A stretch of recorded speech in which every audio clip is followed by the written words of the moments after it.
மக்களே, நேத்திக்கு சட்டமன்ற கூட்டத்தொடர் என்பது நடந்தது இல்லையா? அதுல ஆளுநர் அவர்கள் வந்து உரை நிகழ்த்தியிருக்காரு. அந்த உரைய நம்மளுடைய தமிழ்நாடு முதல்வர் விஜய் அவர்கள் பேசியிருந்தா எப்படி இருக்குமோ, அதே போல தாங்க ஆளுநர் அவர்கள் வந்து பேசியிருக்காங்க.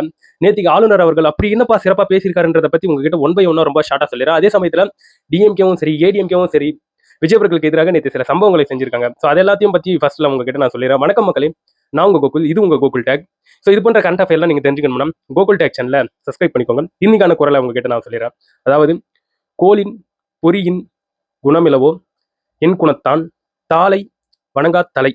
இந்த குரலுக்கான இந்த விளக்கத்தை நான் லாஸ்டா உங்களுக்கு இந்த வீடியோல வந்து சொல்லிடுறேன். இப்போ நேத்திக்கு ஆளுநர் அவர்கள் என்னென்ன சொல்லியிருக்காரு, நேத்திக்கு சில கலைபரங்கள் சில பிரச்சனைகள் எல்லாம் போயிருக்காரு. அதை பத்தி உங்ககிட்ட ஃபர்ஸ்ட் சொல்லிடுறேன். மக்களே, நம்ம எல்லாருமே கிரிக்கெட்டை பார்க்கறதுக்கு தான் லைவ்ல உட்காருவோம், டிவியை வந்து பார்ப்போம்.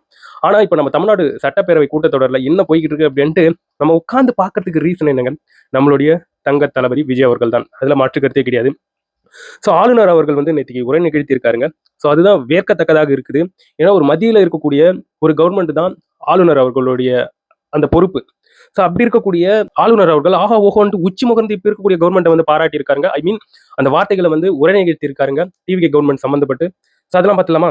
நான் ஒரு சொன்னேன் பார்த்தீங்களா, டிஎம்கே ஏடிஎம்கே இவங்க சார்ந்து இப்போ சில விஷயங்களை நேற்று வந்து பண்ணியிருந்தாங்க. அதில் டிஎம்கேவை சார்ந்து இருக்கிறவங்க வாய திறங்க சிஎம் அப்படின்ட்டு ஒரு சில ஸ்டிக்கர்ஸ் அவங்களுடைய பேக்கெட் பகுதியில் வந்து ஒட்டிட்டு வந்தாங்க. அது மட்டும் இல்லாமல் உதயநிதி ஸ்டாலின் அவர்கள் இந்த சட்டப்பேரவை கூட்டத்தொடர் நடக்குது பார்த்தீங்களா, அந்த பில்டிங்க்கு வெளியில நின்றுக்கிட்டு டிஎம்கேவை சார்ந்திருக்கக்கூடிய நபர்கள் கையில சில பதாகைகளை வந்து வச்சிருந்தாங்க. அந்த பதாகைகளில் வந்து கதறல் கேட்குதா சிஎம், அப்புறம் ஒரு ரீல்ஸ் அப்படின்ட்டு இவ்வாறான பதாகைகளை ஏந்தினபடி அவங்க வந்து அந்த இடத்துல வந்து ஒரு மாதிரி பண்ணியிருந்தாங்க.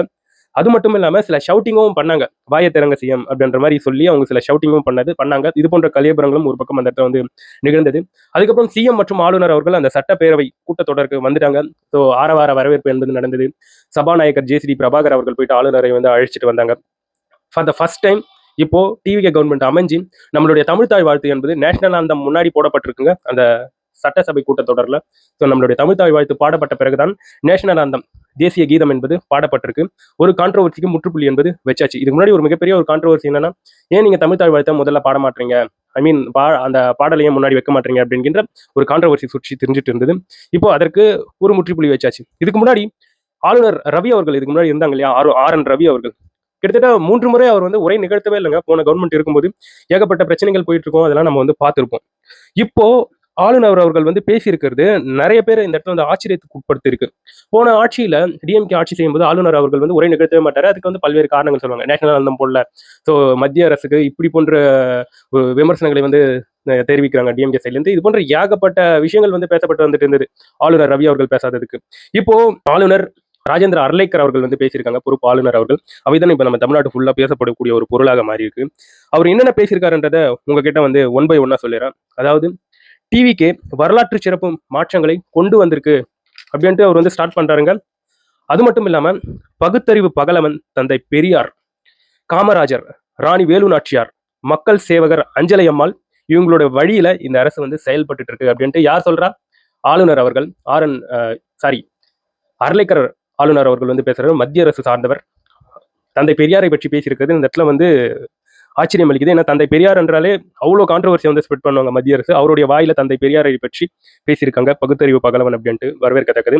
அதுக்கப்புறம் இந்த கோவை, மதுரை இது போன்ற டெவலப்பிங் ஆகக்கூடிய இந்த டிஸ்ட்ரிக்ட்ல மெட்ரோ ரயில் சேவை தேவை, அதுக்கு வந்து மத்திய அரசு வந்து அனுமதி அளிக்கணும், அதற்கான நிதியை வந்து அளிக்கணும் அப்படின்ட்டு ஆளுநர் அவர்கள் வந்து பேசியிருக்காரு. அது மட்டும் இல்லாம இதை வந்து மத்திய அரசு வந்து பரிசீலிக்கும் அப்படின்ட்டு அவர் வந்து சொல்லியிருக்காருங்க. அது மட்டும் இல்லாம நெக்ஸ்ட் என்ன பேசுறாருன்னா, போதையில்லா தமிழ்நாடு உருவாக்க இந்த அரசு தொடர்ந்து ஆக்ஷன் எடுத்துக்கொண்டு இருக்கிறது அப்படின்ட்டு சொல்றாரு.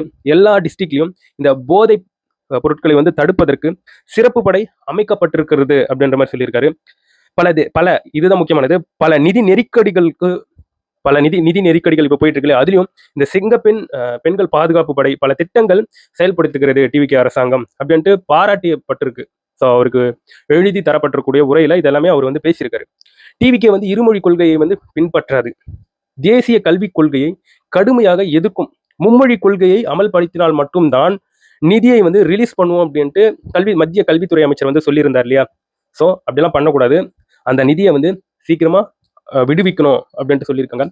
மேகதாது அணை குறித்து உறுதியான நடவடிக்கையை இந்த அரசு வந்து எடுக்கும் அப்படின்ற மாதிரி சொல்லப்பட்டு வந்துகிட்டு இருக்கு. ஆளுநர் வந்து சொல்லியிருக்காரு. தமிழ்நாட்டு நதிகளை இணைக்க ஆக்ஷன்ஸ் வந்து எடுக்கப்படும் அப்படின்ற மாதிரி ஆளுநர்கள் அவர்கள் சொல்லியிருக்காங்க. கனிம வள கொள்ளை இதை தடுக்க தீவிர முனைப்பு காட்டும் இந்த அரசு. முந்தைய தொழில் கொள்கைகள் வந்து கண்டினியூ ஆகும். புதிய தொழில் கொள்கைகள் டிவிகே அரசாங்கம் வந்து வெளியிடும். அது மட்டும் இல்லாம முதலீட்டு ஊக்குவிப்பு ஆணையம் அமைக்கப்படும் அப்படின்ட்டு சொல்லியிருக்காங்க. குறிப்பிடத்தக்கது. இந்து சமய அறநிலைத்துறை இதுல அமைப்பு ரீதியான மாற்றத்தை டிவிகே கவர்மெண்ட் வந்து மேற்கொள்ளும் அப்படின்ட்டு சொல்லியிருக்காங்க. இவ்வளவு பேசுனது அர்லேக்கர் அவர்கள், ஆளுநர் அவர்களுடைய அந்த எழுத்துல இருந்து வரல. நம்மளுடைய மாநில அரசு எழுதி சிஎம் தரப்புல இருந்து எழுதி ஆளுநர்கள் கிட்ட வந்து தருவாங்க, ஆளுநர் கிட்ட தருவாங்க. அதை வந்து அவர் வந்து படிச்சு காண்பிச்சிருக்காரு. ஸோ எந்த ஒரு பாயிண்ட்டையும் விடல, எந்த ஒரு சென்டென்ஸையும் விடல. கெத்தா சொல்லியிருக்கக்கூடிய இந்த விஷயங்கள் தான் இப்போ வந்து பரவலாக பேசப்பட்டு வந்துகிட்டு இருக்கு. இதை கேட்டு இருக்கக்கூடிய எதிர்க்கட்சிகள் வந்து செம அப்செட்டுங்க. முக்கியமா பிரேமலதா விஜயகாந்த் அவர்கள் வந்து செம அப்செட். என்ன சென்ட்ரல் கவர்மெண்ட் கூட இவ்வளவு இணக்கமா போறாங்க அப்படின்ற மாதிரி அவங்க பேசியிருக்காங்க. இபிஎஸ் அவர்கள் வந்து ரீசெண்டா நிறைய சட்ட ஒழுங்கு சார்ந்த பிரச்சனைகள் வந்து போயிருக்கு. அதை பத்தி எல்லாம் ஒண்ணுமே பேசல அப்படின்ட்டு அவர் ஒரு பக்கம் குரல் எழுப்பியிருக்காரு. ஸோ 2 முறை தேசிய கீதம் பாடப்பட்டிருக்கூடிய விஷயம் திருப்பியும் கான்ட்ரவர்சி பண்றாங்க. அதனால தேசியம் ஸ்டார்டிங்லயும் போடுறீங்க, எண்டிங்லயும் போடுறீங்க, என்னப்பா கதை இது அப்படின்ட்டு. அதுக்கு ராஜ்மோகன் அவர்கள் வந்து பிரஸ் மீட்ல ஒரு சிறப்பான ஒரு விளக்கத்தை வந்து கொடுத்துட்டாரு. இது சம்பந்தப்பட்டதாங்க இப்போ தமிழ்நாட்டை ஃபுல் டாக் ஆஃப் த டவுனா போய்கிட்டு இருக்கு. ஆளுநர் அவர்கள், அர்லேக்கர் அவர்கள் எந்த ஒரு சென்டென்ஸையும் விடல. அப்படியே டிவிக்கே சார்ந்து ஒரு நபர் படிச்சார்னா, சிஎம் எழுந்து படிச்சார்னா எப்படி படிக்க முடியுமோ அந்த மாதிரி தான் ஆளுநர் அவர்கள் வந்து படிச்சிருக்காரு அப்படிங்கிற இவ்வாறான விஷயங்கள் பயங்கரமா ஸ்ப்ரெட் அவுட் ஆயிட்டு இருக்கு. அதே சமயத்தில் டிவிகேவை சார்ந்தக்கூடிய முக்கிய அமைச்சர்கள் ஆதவ அர்ஜுனா அவர்களா இருக்கட்டும், நிறைய பேரா இருக்கட்டும், இதை நினைத்து ரொம்ப சந்தோஷப்படுறாங்க. ஒரு டிவிகே கவர்மெண்ட் கொள்கைகளை அவ்வளவு சிறப்பாக அந்த உரையில பேசுனது திருப்தி அளிக்குது அப்படின்ட்டு அவங்க பேசியிருக்கக்கூடிய விஷயங்கள் இப்போ சோசியல் மீடியால வைரல் ஆயிட்டு இருக்கு. இதுதான் ஆளுநர் அவர்கள் நேத்திக்கு உரையில பேசியிருக்கக்கூடிய விஷயங்கள். நான் முன்னாடி ஒரு குரல் சொன்னோம் பாத்தீங்களா, அந்த குரலுக்கான விளக்கத்தை இந்த வீடியோல நான் இப்போ உங்ககிட்ட சொல்லிடுறேன். அதாவது கேட்காத செவி, பார்க்காத கண் போன்ற என் குணங்களை உடைய இறைவனை திருவடிகளை வணங்காதான் தலை இருந்தும் பயனில்லை அப்படின்ற மாதிரி சொல்றாங்க. கேட்காத காது, பார்க்காத கண்ணு, இது போன்ற எண்ணற்ற குணங்களை கொண்டிருக்கக்கூடிய இறைவனுடைய திருவடிகளை வணங்காதவன் தலை இருந்தும் பிரோஜனம் இல்லை அப்படின்ற மாதிரியான விளக்கம் தான் இதற்கு. இனிமே நண்பர்களே, இதை பற்றி நீங்க என்ன நினைக்கிறீங்கன்றது என்னோட கமெண்ட் செக்ஷன்ல பதிவு பண்ணுங்க.